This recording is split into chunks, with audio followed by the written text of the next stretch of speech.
Okay, the next one that I always do is I run the foam roller the length of my spine, along my spine.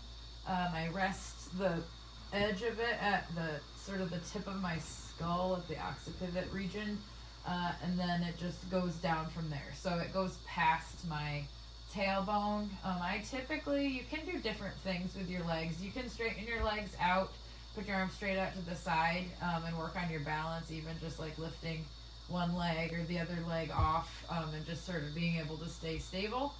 Your low back is not touching the foam roller. You don't need to extra arch your back, but it won't be in contact with the foam roller.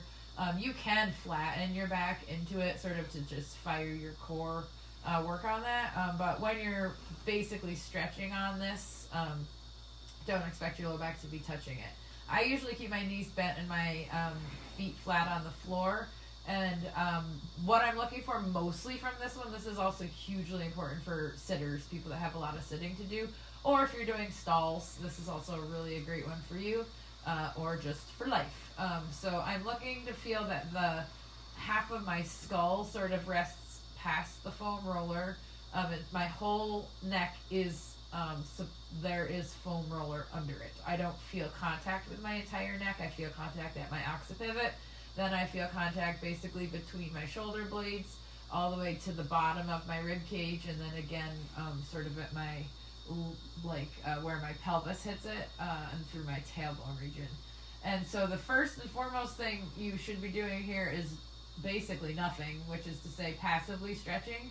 So if you start with your arms straight out at your side, crucifix style sort of, you can just let your shoulders drop. This will stretch out your pectoral muscles. It will shorten the muscles on the back side of your body. This is also fairly intense if you're new to this. So hopefully you don't have a very strong foam roller. You can even start with a rolled up towel running the length of your spine. You can get a pool noodle. You could put like a wooden dowel through that if you want to make it firmer. So to start with less, so that your shoulder blades drop less far down. Once you get to this 6-inch diameter foam roller, your upper arm really is not touching the ground. So I work to get it so that my entire forearm, elbow, and forearm is on the ground, but I don't have any contact with my upper arm.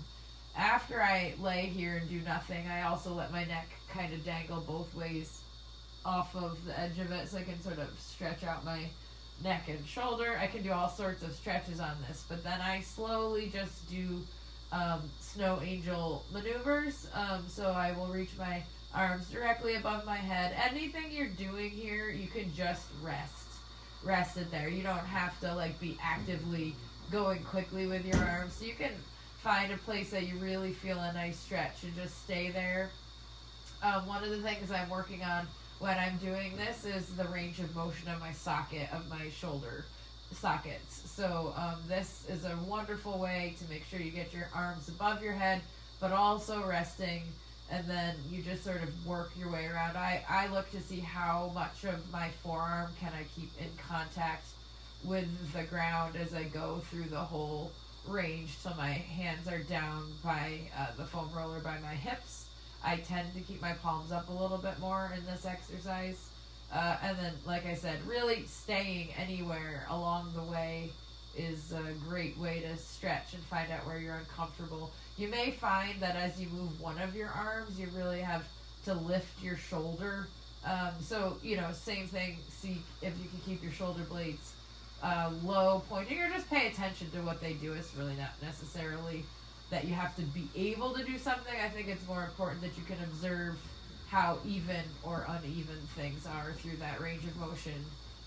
This one, I also spend several minutes in this posture, resting in the various arm positions. I will also put my legs apart, so I have the bottoms of my feet touch each other, and so I stretch myself in sort of that your knees point like a frog, basically left and right. And I will do that a lot of times. I'll also sit up on here and then just work through my glutes and around my hip socket if I ever have any tension or soreness in there. You just can kind of roll that out with the foam roller. I'm doing this wicked fast, but you can sort of find places that are tight. You can sit in various ways there. And then one last little balance challenge you can do is you can put your knees sort of upright, so you're like as if you're sitting on a chair or something like that, except you're laying on your back. And then you can work on your balance. So you can try to drop one hip off of one side and then drop the other hip off of that side. Work on letting one knee go up, then the other knee go up. So you can roll a little bit like this, back and forth. That's a nice little canter lead change little exercise. And of course you have to stabilize yourself quite a lot with your core. And then you can also twist on there. I mean, anything you want, you can think of to mess with your balance is always good to do. Okay?